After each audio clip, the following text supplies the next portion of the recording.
students, welcome to World Student Scope. I am Shruti teaching you class 11th chemistry with the very second chapter that is structure of atom. ठीक है, तो ये हमारा part 4 है अपने lectures का. इससे पहले हमने दो कॉन्सेप्ट्स अपने क्लियर कर लिए है, that is discovery of sub atomic particles, electron, proton, neutron. इन तीनों की हमने डिस्कवरी अच्छे से पढ़ ली है. एंड सेकेंड एटॉमिक मॉडल्स, जो atomic model J Thomson and Rutherford ने दिया था, ये दोनों एटॉमिक मॉडल भी हमने क्लियर कर लिया. तो इस लेक्चर में हम सबसे बेसिक चीज को आज डिस्कस करने वाले, व्हाट इज एटम.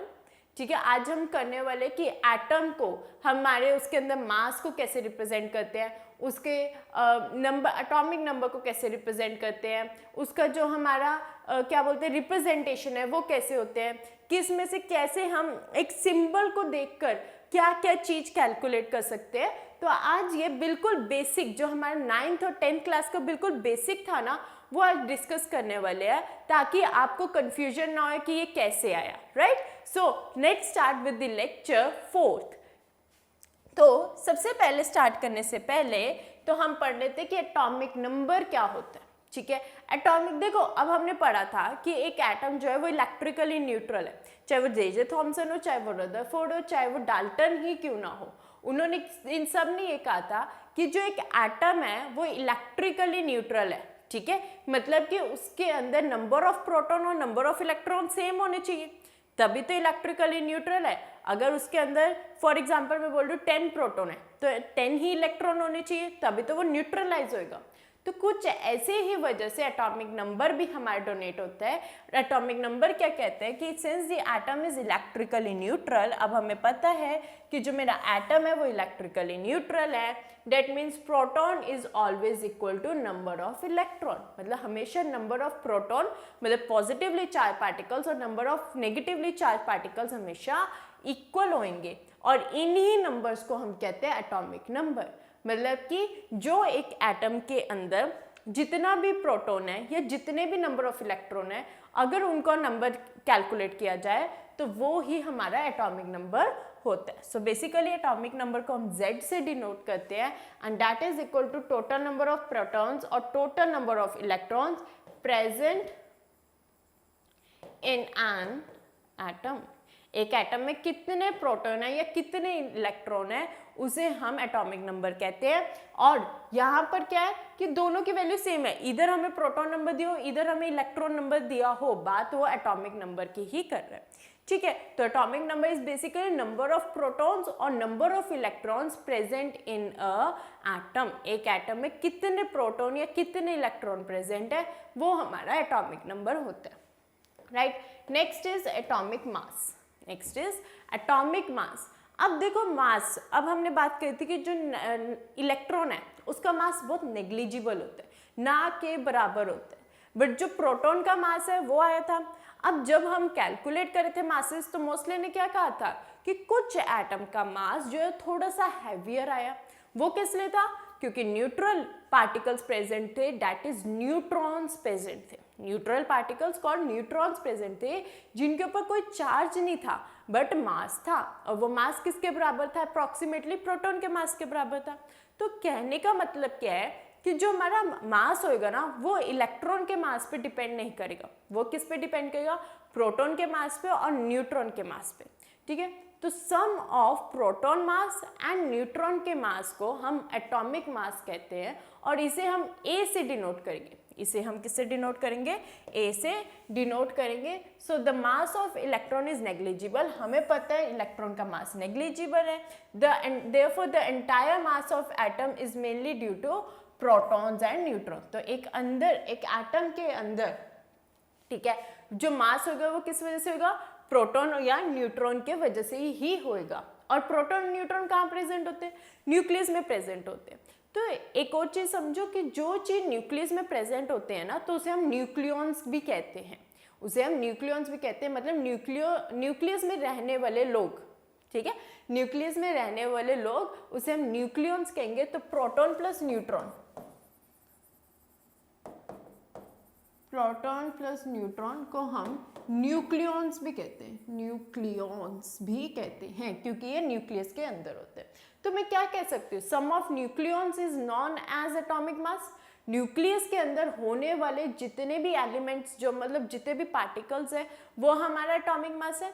तो basically atomic mass is the sum of protons and neutrons, ठीक है। It is a sum of number of protons and number of neutrons. Number of protons और नंबर ऑफ न्यूट्रॉन्स को plus कर दिया जाए तो वहां से मेरे पास आ जाता है mass number. So mass of an element is number of proton plus number of neutron, ठीक है। तो इसे हम और कैसे लिख सकते हैं, A is equal to Z plus number of neutron. ये वाला जो पार्ट है ना आपका, ये बहुत इंपॉर्टेंट, जो रेड कलर में लिखा है ये आपका बहुत इंपॉर्टेंट है।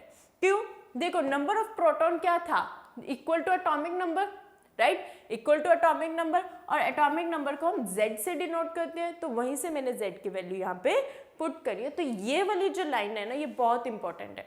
एक लाइन इंपॉर्टेंट ये कि number of electron, number of proton and जो हमारा Z है वो सेम होता है, ठीक है।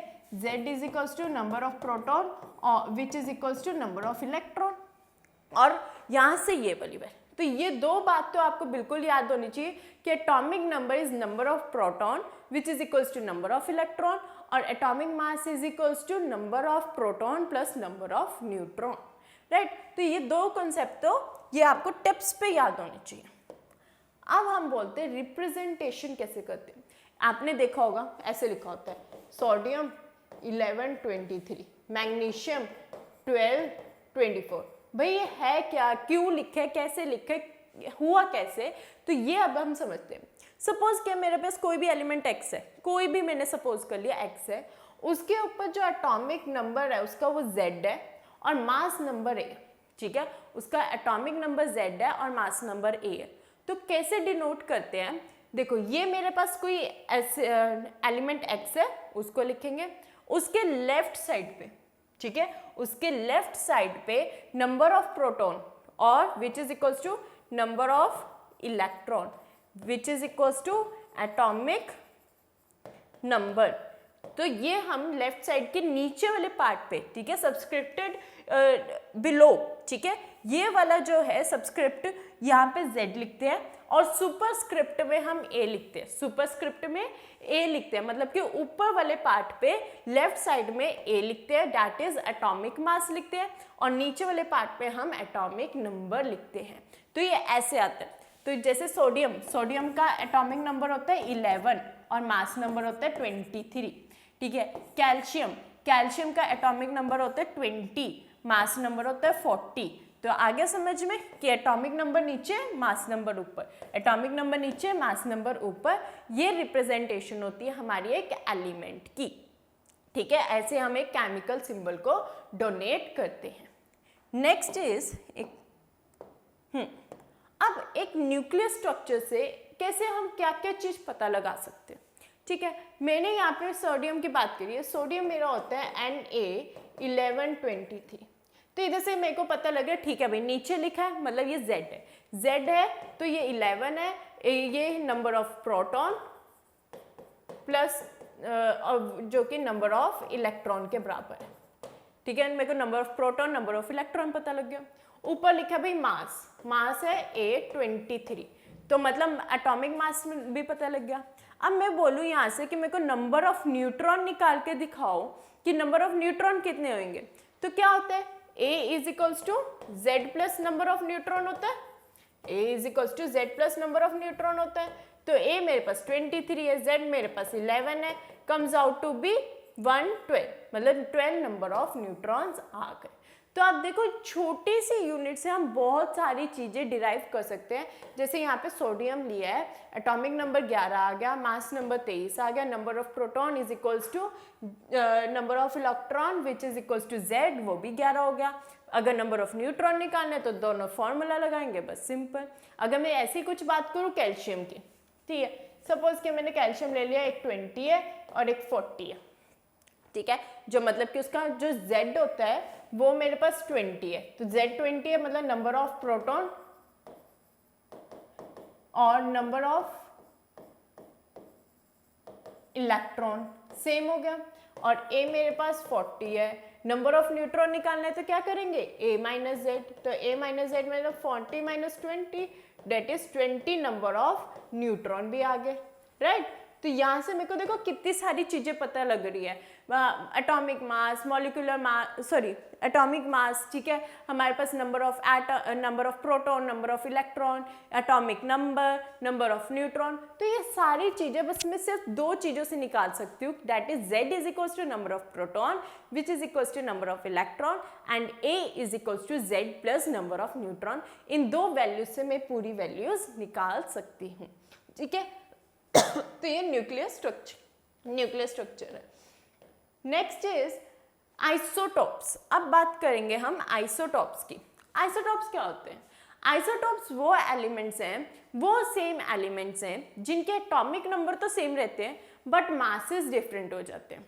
और मासेस क्यों डिफरेंट होंगे? क्योंकि उसके नंबर ऑफ न्यूट्रॉन्स चेंज हो जाते हैं, ठीक है। हमेशा याद रखो अगर एटॉमिक नंबर सेम है तो नंबर ऑफ प्रोटॉन और नंबर ऑफ इलेक्ट्रॉन तो एग्जैक्ट वो ही रहेंगे, तो चेंजेस कहाँ पे आ रहे हैं? नंबर ऑफ न्यूट्रॉन में, क्योंकि मास चेंज हो रहा है और मास नंबर ऑफ न्यूट्रॉन पे डिपेंड करता है। तो अगर नंबर ऑफ न्यूट्रॉन चेंज करेगा और एटॉमिक मास सेम रहेगा तो मेरे पास आइसोटॉप्स बन जाएंगे। सो बेसिकली आइसोटॉप्स क्या है?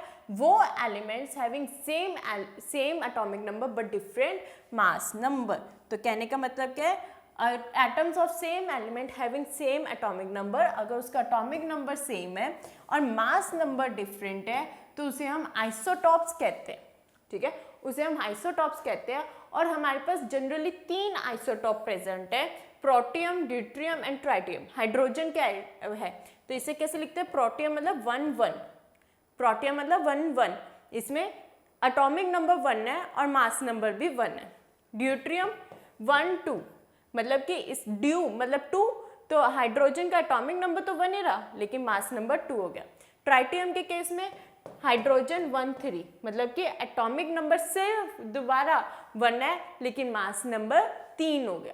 तो ये हमारे आइसोटॉप्स है जिनके देखो एटॉमिक नंबर सेम है बट मासेस डिफरेंट होते जा रहे हैं, तो ऐसे को हम क्या कहते हैं? हमारे आइसोटॉप्स। नेक्स्ट आते हैं आइसोबार्स। नेक्स्ट है आइसोबार्स। आइसोबार्स वो एलिमेंट्स हैं जिनके पास एटॉमिक नंबर तो डिफरेंट होएगा बट मास नंबर सेम होएगा, ठीक है, जिनका atomic number different but mass number same होएगा, ऐसे को हम आइसोबार्स कहते हैं। तो atoms of different elements which have same mass number but different atomic number, जिनका मास नंबर तो सेम है बट एटॉमिक नंबर डिफरेंट है, उन्हें हम आइसोबार्स कहते हैं। For example calcium and argon. देखो कैल्शियम जो है उसका एटॉमिक नंबर जो है 20 है और मास नंबर 40 है, वेयर्स आर्गन जो है ना उसका जो है हमारे पास एटॉमिक नंबर 18 है और मास नंबर 40। तो आप देख सकते हो दोनों में, ठीक है, एटॉमिक नंबर तो डिफरेंट है ना, बट मास नंबर सेम है। तो ऐसे एलिमेंट्स क्या होते हैं? आइसोबार्स। अगर ये हमारे पास क्या होता है, अगर atomic number same mass number different तो आइसोटॉप, अगर atomic number different mass number same तो isobars. Next is isotones. Tone से समझ लो, टोन से न्यूट्रॉन्स है ना, न्यूट्रॉन्स आइसोटोन्स, मतलब जिसमें नंबर ऑफ न्यूट्रॉन सेम हो जाएंगे वो होंगे हमारे पास आइसोटोन्स। जिसमें नंबर ऑफ न्यूट्रॉन, जिन एलिमेंट्स में नंबर ऑफ न्यूट्रॉन सेम होंगे उसको हम कहेंगे isotones. Atoms of different element contain same number of neutrons, तो न्यूट्रॉन से ही न्यूट्रॉन आइसोटोन्स आए, ठीक है। For example carbon 6 and nitrogen 7। इसको देख लेते हैं। देखो मेरे पास यहाँ पे क्या है, Z की वैल्यू 14 है, कार्बन का केस ले रही हूँ, ठीक है, और मास की वैल्यू 6 है, ठीक है। तो क्या हो जाएगा? A minus Z is equals to number of neutron, ठीक है। तो यहाँ पर आगे मेरे पास 14 minus 6 comes out to be 8, right. अब नाइट्रोजन का केस लेते हैं। नाइट्रोजन के केस में Z इज इक्वल्स टू क्या है? 7 और एटॉमिक मास है 15। अगेन A माइनस जेड करेंगे, 15 minus 7 comes out to be 8, right, ठीक है। तो देख रहे हो दोनों में नंबर ऑफ न्यूट्रॉन सेम है। तो ऐसे एलिमेंट्स जिसमें नंबर ऑफ न्यूट्रॉन सेम हो जाए उन्हें हम आइसोटोन्स कहेंगे, उन्हें हम आइसोटोन्स कहेंगे। तो एक क्वेश्चन करते हैं, calculate the number of protons, neutrons and electrons in ब्रोमियम में हमने करना है, जिसका मास नंबर 80 है और एटॉमिक नंबर 35 है। ठीक है, तो मुझे क्या निकालना है, प्रोटॉन, न्यूट्रॉन एंड इलेक्ट्रॉन्स निकालने हैं ब्रोमियम। ये मेरे पास है, तो इसमें मेरे को क्या पता है सबसे पहले कि Z मेरे पास 35 है, ठीक है, A मेरे पास 80 है। अब मैंने पहले दो स्टेटमेंट तो ये पढ़ी है कि जो number of proton is equal to number of electron which is equals to Z which comes out to be 35। तो पहली स्टेटमेंट से मेरे पास दो चीजें आ गई, नंबर ऑफ प्रोटॉन भी आ गए और नंबर ऑफ इलेक्ट्रॉन भी आ गए। अब मेरे को क्या निकालना है, नंबर ऑफ न्यूट्रॉन्स निकालना है। मुझे पता है A is equals to Z plus number of neutron, number of neutron. ठीक है, तो A मेरे पास है 80, Z मेरे पास है 35 is equals two plus number of neutron. तो 80 minus 35 comes out to be 45 is equals to number of neutron is equal to number of neutron। तो कहने का मतलब क्या है कि हमारे पास सिर्फ दो फॉर्मूलाज के हेल्प से मैंने पूरा क्वेश्चन सॉल्व कर दिया, that is proton, electron, neutron का नंबर निकाल दिया। क्या आपके बुक का ही एनसीईआरटी बेसिक क्वेश्चन है। ठीक है, तो क्या है, इधर से ही मेरे को यहाँ पे पता है कि ये Z है, यहाँ पे को पता है A है। तो ऐसे क्वेश्चंस ना जनरली 1 मार्कर पूछ लिए जाते हैं कि proton number of proton, neutron और इलेक्ट्रॉन निकाल दो, एमसीक्यूज में आ जाते हैं। ठीक है, और उस टाइम पैनिक अरे कैसे निकालते हो, तो बेसिकली तो हमारा 9th-10th का ही कॉन्सेप्ट है, दोनों वही फॉर्मूला लिए हैं, that is number of neutron वाला और हमारे पास एटॉमिक मास वाला।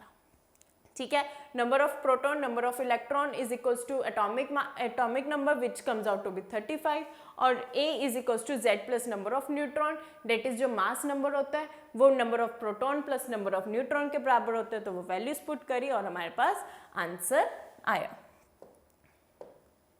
एक और क्वेश्चन करते हैं, how many neutrons and protons are there in the following nuclei. तो हमें ये 5 न्यूक्लियाइज दी हुई है, इसमें हमें बताना है कि कितने नंबर ऑफ न्यूट्रॉन है और कितने नंबर ऑफ प्रोटॉन है। तो सबसे पहले है carbon 13, 6, 8।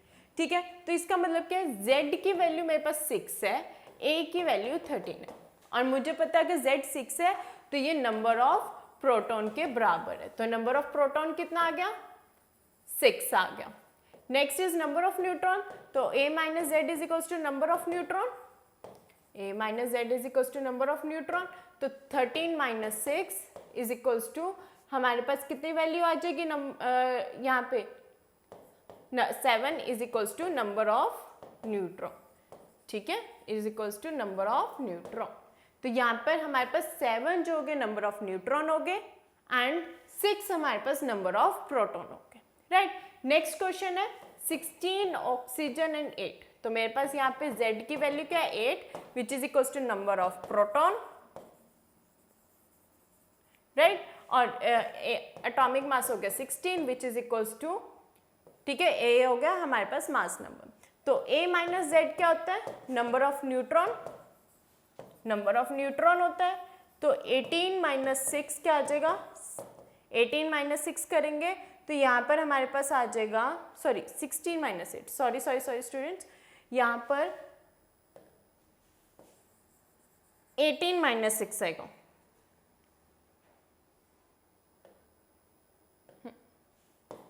(16 minus 8) which is equals to 8, that is equals to number of neutron। तो number of neutron क्या आ गया 16 minus 8, right? Next is magnesium 24 and 12, Mg 24 and 12। तो Z हो गया मेरे पास 12 और मेरे पास एटॉमिक मास हो गया 24। ये नंबर ऑफ प्रोटॉन के बराबर हो गया और मुझे पता है नंबर ऑफ न्यूट्रॉन क्या होता है, A minus Z is equals to number of neutron. तो मेरे पास क्या आ जाएगा 24 minus 12 is equals to 12 is equals to number of neutron. ठीक है, नेक्स्ट इज आयरन 56 26। ठीक है, Fe 56 26, तो मतलब कि Z की वैल्यू तो 26 है, A की वैल्यू 56 है। अगेन ये जो 26 है वो नंबर ऑफ प्रोटॉन के बराबर हो जाएगा, और A minus Z is equals to number of neutron. तो 56 minus 26 comes out to be 30, which is equals to number of neutron, which is equals to number of neutron. Then हमारे पास SR है, ठीक है, जो कि है 88 and 38, ठीक है। नेक्स्ट है SR, that is 88 and 38, 88 and 38, right? तो ये भी क्या हो जाएगा, Z is equals to 38 and A is equals to 88, तो ये आ गया नंबर ऑफ प्रोटॉन, ये आ गया नंबर ऑफ प्रोटॉन, और A minus Z is equals to number of neutron, is equals to number of neutron. तो 88 minus 38 comes out to be 50, right? 50 is equals to number of neutron, is equal to number of neutron. तो ये सारा तरीका है, देखो दो formula से ही हम कितनी सारी वैल्यूज को कैलकुलेट कर सकते हैं, राइट? तो आई होप इतना क्लियर हो गया कि जो Z होता है is equals to number of proton and number of electron, और जो एटॉमिक मास होते हैं वो होते हैं Z plus number of neutron, ठीक है। Next is isoelectronics. Isoelectronics, the species or atoms or ions containing same number of electrons are called isoelectronics. तो वो एटम्स या वो एलिमेंट्स जिनके पास सेम नंबर ऑफ इलेक्ट्रॉन्स होंगे उन्हें हम क्या कहेंगे, आइसो इलेक्ट्रॉनिक्स कहेंगे, उन्हें हम आइसो इलेक्ट्रॉनिक्स कहेंगे। इलेक्ट्रॉनिक से समझ लो कि जो इलेक्ट्रॉन, इलेक्ट्रॉनिक में इलेक्ट्रॉन आ रहा है मतलब नंबर ऑफ इलेक्ट्रॉन सेम होंगे। अब इसमें जरूरी नहीं है कि जो एटम्स हैं, ठीक है, या आयंस ही होंगे, ठीक है, इसमें एटम्स और आयंस दोनों हो सकते हैं, क्योंकि आयंस में क्या होता है, गेन या डोनेशन ऑफ इलेक्ट्रॉन्स ही होती हैं, तो इसलिए इसमें आयंस भी कंसिडर किया जाता है। For example oxygen, fluorine, magnesium, neon, ठीक है। जैसे O2 नेगेटिव है, नेगेटिव का मतलब क्या है, इसने अपने 2 इलेक्ट्रॉन किसी से लिए हैं, 2 इलेक्ट्रॉन किसी से लिए हैं, तो मतलब कि इसका एटॉमिक नंबर होता है 8 प्लस में 2 इलेक्ट्रॉन, तो इसमें कितने हो गए, 10 इलेक्ट्रॉन हो गया, ठीक है। वैसे फ्लोरीन, फ्लोरीन ने भी 1 इलेक्ट्रॉन लिया, माइनस चार्ज सिंगल है, तो यहाँ पर फ्लोरीन का जो हमारे पास एटॉमिक नंबर होता है वो 9 होता है, +1 that is 10 electron, right. Magnesium 2 positive, 2 positive का मतलब क्या, इसने किसी को अपने इलेक्ट्रॉन डोनेट किए, राइट, इलेक्ट्रॉन डोनेट किए हैं, तो ये इसके मैग्नीशियम का जो हमारा एटॉमिक नंबर होता है वो होता है 12 - 2 comes out to be 10 electron, और नियॉन का तो नंबर ही 10 होता है, ठीक है। तो आप देखो ना सबके पास 10 इलेक्ट्रॉन है, तो ये सारे क्या आइसो इलेक्ट्रॉनिक्स है, क्योंकि इन सबके पास नंबर ऑफ इलेक्ट्रॉन्स सेम है, राइट। तो ऐसे एलिमेंट्स जिनके पास नंबर ऑफ इलेक्ट्रॉन सेम हो उन्हें हम आइसो इलेक्ट्रॉनिक्स कहते हैं।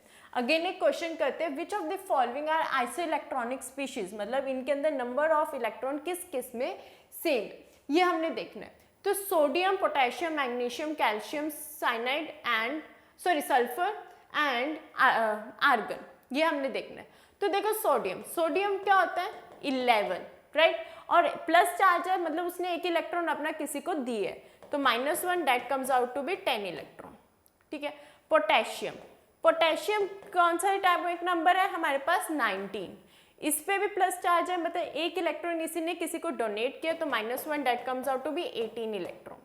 Magnesium 2 positive, Mg 2 positive, magnesium का नंबर होता है 12, और इसने मतलब 2 पॉजिटिव 2 इलेक्ट्रॉन अपने किसी को दिए हैं, तो -2 that comes out to be 10 electron. Calcium 2 positive, calcium 2 positive, calcium का एटॉमिक नंबर होता है 20, 2 पॉजिटिव का मतलब इसने अपने 2 इलेक्ट्रॉन किसी को दिए हैं, तो -2 is equals to 18 electron. Then sulphur 2 negative, sulphur का जो एटॉमिक नंबर होता है वो 16 होता है, 2 नेगेटिव मतलब कि इसने अपने 2 इलेक्ट्रॉन किसी से लिए हैं, तो +2 is equals to 18 electron, and argon तो होता ही 18 है। तो ये आइसो इलेक्ट्रॉनिक स्पीशीज कौन से हुए, एक तो Na positive and Mg2 positive, एक पेयर ये बना, और दूसरा पेयर कौन सा बन गया K positive Ca2 positive, S2 negative and argon. तो ये दो पेयर्स में हमारे पास आइसो इलेक्ट्रॉनिक स्पीशीज आ गए, मतलब इन दोनों के पास नंबर ऑफ इलेक्ट्रॉन सेम है और इन चारों के पास नंबर ऑफ इलेक्ट्रॉन सेम है। तो ये होते हैं हमारे iso electronics. Next question is write the complete symbol of the atom is given. अब हमने इसका सिंबल करके लिखना है, ठीक है। एक एलिमेंट है, उसका एटॉमिक नंबर 17 है और मास नंबर 35 है। तो ये आपको बेसिकली अब याद होने चाहिए कि किसका कौन सा एटॉमिक नंबर है, राइट। कम से कम पहले 40 to 50 तो टिप्स पे याद होने चाहिए। तो पहला जो है वो 17 है, ठीक है। 17 किसका होता है, क्लोरीन का होता है, जिसका एटॉमिक मास जो है वो 35 है और Z नंबर 17 है, राइट। Next is 92 and 233। अब देखो ये जो कंपाउंड्स होते हैं ना, जो 92s एंड जो आप अराउंड 200 है, ठीक है, इनके नेमिंग के मेथड डिफरेंट होते हैं। इनका नेमिंग का मेथड डिफरेंट होता है, वो हम ऑर्गेनिक केमिस्ट्री वाले टाइम पे पढ़ेंगे, ठीक है। तो अभी इसलिए मैं इस एलिमेंट को कुछ x लेके चल रही हूँ, ठीक है। और इसका मास जो है वो 233 है और एटॉमिक नंबर जो है 92 है, ठीक है। देन 4 एंड 9, 4 किसका होता है, बेरिलियम, ठीक है। बेरिलियम जो होता है वो हमारे पास 4 होता है, तो जो हमारा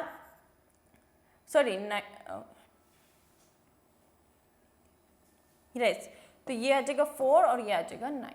तो ये हमारे पास इसके सिंबल रिप्रेजेंटेशन हो गई, ठीक है। ये होगी इसकी symbol representation. So thank you students. इस लेक्चर में हमने बिल्कुल basic of class 9th and 10th पढ़ा था, जो हमने एटॉमिक मास, एटॉमिक नंबर की बात करी, isotopes, isobars, isotones, iso electronics, इनके बारे में बात करी। मतलब बिल्कुल जो बेसिक होता है ना, बिल्कुल बेसिक, उसके बारे में बात करी कि इन लोगों को कैलकुलेट कैसे करते हैं और एग्जैक्टली ये होता क्या, ठीक है। नेक्स्ट लेक्चर में अब हम एमिशन पढ़ेंगे, स्पेक्ट्रम्स पढ़ेंगे, ठीक है, एंड बोहर मॉडल पढ़ेंगे। So we'll meet you in the next lecture. Thank you students. Thank you from the World Students Co.